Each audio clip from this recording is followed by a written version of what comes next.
8:15 en el territorio continental ecuatoriano, buscando la verdad en la revista de Opinión Democracia. Queremos saludar al colega periodista, exdirector de Diario El Comercio, hoy presidente del Consorcio de Comunicación por la Sostenibilidad.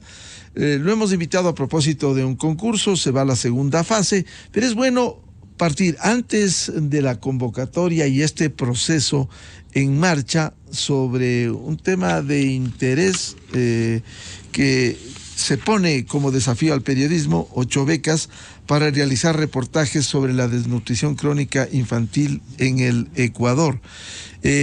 Hablemos del concurso y por otro lado el tema de fondo, cómo poner en escena la desnutrición crónica infantil a fin de concienciar en el Ecuador. Muy buen día, Marco Arauz. Muy buenos días, estimado Miguel. Te agradezco mucho por este espacio para hablar un poquito sobre un tema que no es desconocido, por supuesto. Ha habido varios planes, más de 10 planes para tratar de combatir la desnutrición crónica infantil. Y bueno, en este momento se supone que hay una serie de acuerdos a nivel estatal, y con eso me refiero al gobierno y a los GATS, el propio legislativo, los ministerios, las ONGs, los organismos internacionales para intentar con seriedad esta lucha, que es una lucha prioritaria y que es una lucha que tiene que ver con los derechos elementales que son la alimentación y la educación básica. Sin el ejercicio de esos derechos, Miguel, tú sabes, no puede haber viabilidad económica, no puede haber viabilidad humana, no puede haber sostenibilidad del país. Si hoy es un problema que sufren 1 de cada 3 niños menores de 2 años, y en algunas poblaciones este índice es mucho más alto, es un tema de toda la sociedad y hay que, así como es un tema multifactorial que depende de varias cosas, no solo de la alimentación y de la lactancia, sino de la calidad del agua, del sistema de salud, de una serie de factores. Frente a ese problema de múltiples factores, hay también que dar múltiples respuestas desde los distintos ámbitos, y este es el ámbito de lo privado, el ámbito de la comunicación, el ámbito de las iniciativas privadas, el que nos ha unido, en este caso, a una red privada como es Redmi, es una red de empresarios que hace iniciativas por la nutrición infantil, y el Consorcio de Comunicación por la Sostenibilidad, que trabaja temas de comunicación, pero que al mismo tiempo tiene una publicación llamada Utopía, en la cual se tratan 4 temas esenciales, y uno de estos es la desnutrición crónica infantil. Marco, este proceso para otorgar becas al realizar reportajes sobre la desnutrición crónica infantil puede ser un momento, un motivo para incentivar a la propia sociedad, para, por un lado, concienciar sobre la problemática y colaborar, lo más importante, colaborar a la solución de este problema. Definitivamente, como decía, es un tema que hay que abatir desde varios frentes, y en una encuesta reciente se notaba básicamente que incluso entre personas más jóvenes que son más concernidas con la equidad y con la sostenibilidad, no hay una idea demasiado clara de en qué consiste la desnutrición crónica infantil.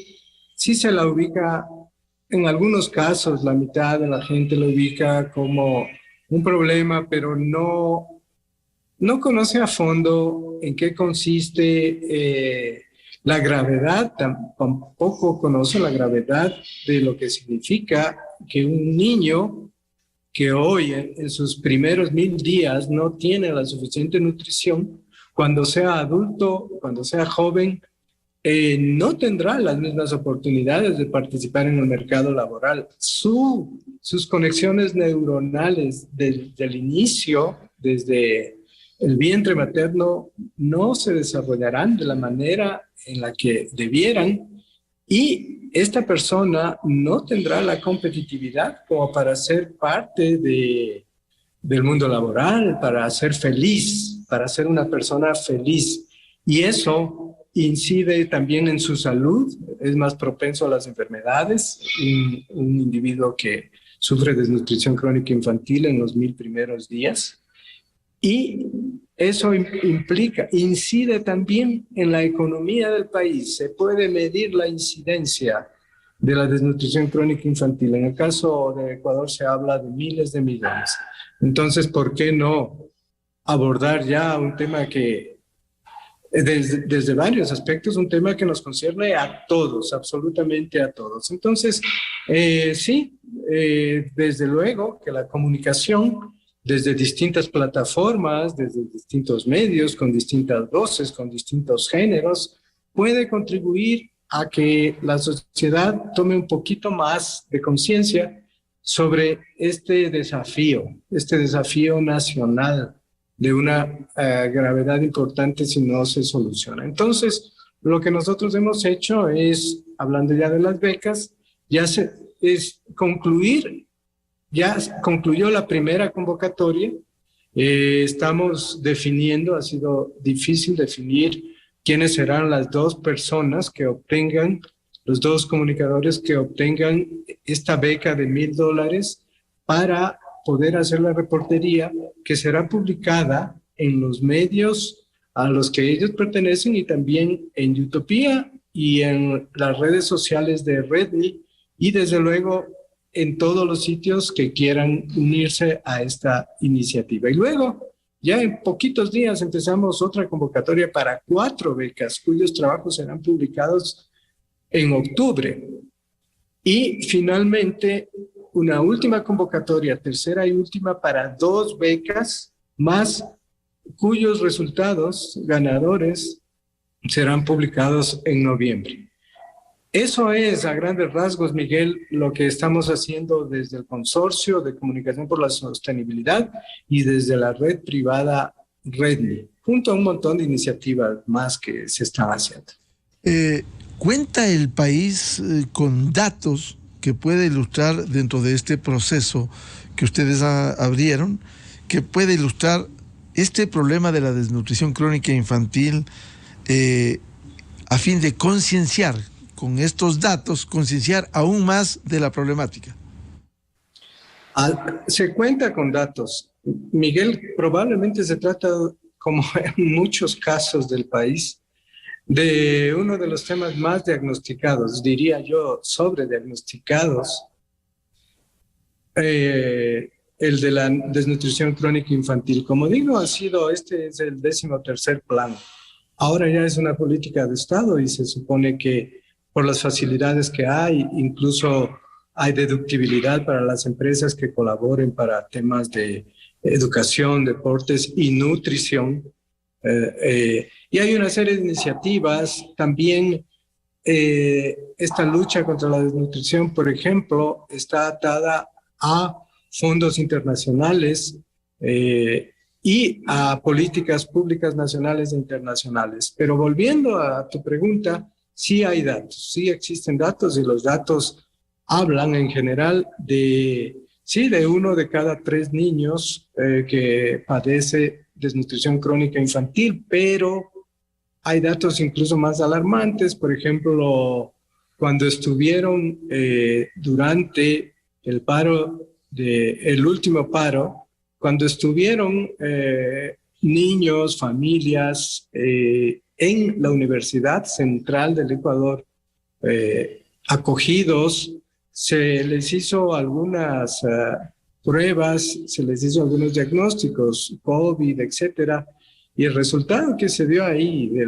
de las personas que estaban acogidas en la Universidad Central decía que 8 de cada 10 niños que estuvieron ahí tenía algún síntoma de haber padecido o de padecer desnutrición crónica infantil. Pero bueno, se está haciendo una encuesta, Miguel. La encuesta la está haciendo el INEC a nivel muy serio desde hace varios meses y ya tendremos una evidencia. Mucho se habla sobre los datos y es penoso porque, por ejemplo, en estos 2 años de pandemia se dice que se ha subido 2 puntos la desnutrición crónica infantil, porque la infraestructura, la estructura del país impide que las cosas funcionen bien y los problemas se agravan. En Perú, en cambio, nuestro vecino, dado que está funcionando un plan formidable allá, en la pandemia, como todo siguió funcionando, bajaron 2 puntos, mientras Ecuador subió 2 puntos. Claro, la desnutrición crónica infantil. Claro, Marco, conocemos ese proceso en donde precisamente una ecuatoriana fue la que lideró en el Perú años atrás y que le permitió bajar sustancialmente la desnutrición crónica infantil, y es un reflejo el impacto menor por la pandemia. En el caso ecuatoriano, Marco, esta encuesta del INEC va a permitir hacer este mapeo mucho más claro, porque también por datos de UNICEF se ha evidenciado que hay diferencia entre una y otra zona. Por ejemplo, el centro del país, en donde se ha rebasado el 40% de desnutrición crónica infantil en la población. Tal cual, así es. Depende de la zona donde hay más inequidad, donde hay menos acceso al agua, donde hay menos acceso a la alimentación, donde muchas veces los campesinos prefieren, por razones económicas, vender su producción y comprar lo que venden en la tienda de la esquina para suplir sus necesidades. Pues ahí esas son las consecuencias de un país inequitativo. Un país en esas condiciones no es viable. Y visto a futuro, Miguel, no puede ser viable tampoco. Si es que no se toman los correctivos. Y curiosamente, lo que decía Marco Arauz, el tema de la desnutrición crónica infantil evaluada en la Universidad Central, 80% con desnutrición crónica, mientras hacían manifestaciones sus padres y sus madres. Este era el reflejo de la realidad medida de manera espontánea en ese momento, y ese tema ni siquiera estuvo entre los 10 puntos que la CONAIE exige al gobierno. Es curioso, un problema mayor que debiera estar como un eje transversal para buscar soluciones, la desnutrición crónica infantil no está en esa agenda para solucionarlo, Marco. Sí, así es. Esperemos que no caiga dentro del manejo político este tema tan nacional en el cual todo el mundo está de acuerdo sobre lo que hay que hacer. Y bueno, eso de ser los segundos en la región con mayor desnutrición crónica infantil no es motivo de orgullo. Da una visión de lo que ha pasado antes, lo que pasa ahora. Pero bueno, yo digo, los jóvenes, la generación ofendida, los jóvenes tienen en sus manos, pueden tomar en sus manos esta acción para cambiar las cosas. Yo creo mucho en eso, en la juventud, en la gente consciente de todas las edades, pero sobre todo en quienes piensan que tal vez nuestra generación, las anteriores generaciones, le debemos algo al país. Puede que así sea, pero todos debemos juntarnos para precisamente responder a este llamado a la acción y desde cada uno de nuestros espacios, hacer lo que mejor sabemos o creemos que sabemos para tratar de abatir este tema con mucha esperanza, con mucho optimismo, porque hay acciones muy lindas. Por ejemplo, el miércoles el partido que jugó el Independiente del Valle, toda la taquilla fue a esta causa. Sí, una gran obra social. Hay que destacar el Independiente del Valle. Así es. Marco. Sí, y quería dar otro ejemplo nada más. Hace unos meses, 200 empresas se juntaron y lo que vendieron en la cadena de Supermaxi y aquí todo ese dinero fue a esta causa también. Bueno, hay miles de cosas hay que sumar esfuerzos para afrontar este problema mayor. Incluso este concurso va a permitir poner en escena en blanco y negro, como se dice, la desnutrición crónica infantil con este concurso. Así es, esa es la intención. Esa es la intención y esperamos que los 8 ganadores busquen los ángulos más impactantes, busquen la mayor información disponible, hagan su trabajo a profundidad y tengan el mayor impacto para apoyar esta lucha que, como digo, es de todos y que no solo podemos, sino que debemos ganar como país. Bueno, le comprometemos a Marco que nos anticipe para conocer y difundir lo que se reflejará a través de este concurso, la realidad de la desnutrición crónica infantil en el Ecuador. Al presidente del Consorcio de Comunicación por la Sostenibilidad, Marco Arauz, le agradecemos la atención a la revista de Opinión Democracia. Muchas gracias a ti, Miguel, un buen fin de semana y gracias a tu audiencia. Muy amable, muy buen día, buscando la verdad en la revista de Opinión Democracia, 8:31 minutos en el territorio continental ecuatoriano.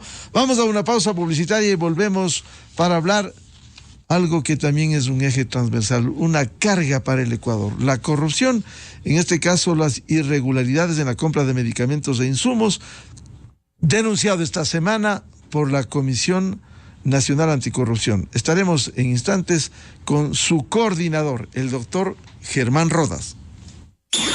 Miguel Rivadeneira en la revista de Opinión Democracia. Oye, amor, ¿y si le regalamos esta computadora a la niña en su cumpleaños? Déjame ver. Se ve bien. Pero, ¿qué marca es esa? ¿Qué importa la marca, Luis? Parece que tiene todo lo que necesita y el precio está bueno. ¿Qué dices, mujer? La marca es muy importante. Es garantía. Pero Luis, aquí dice que te dan garantía.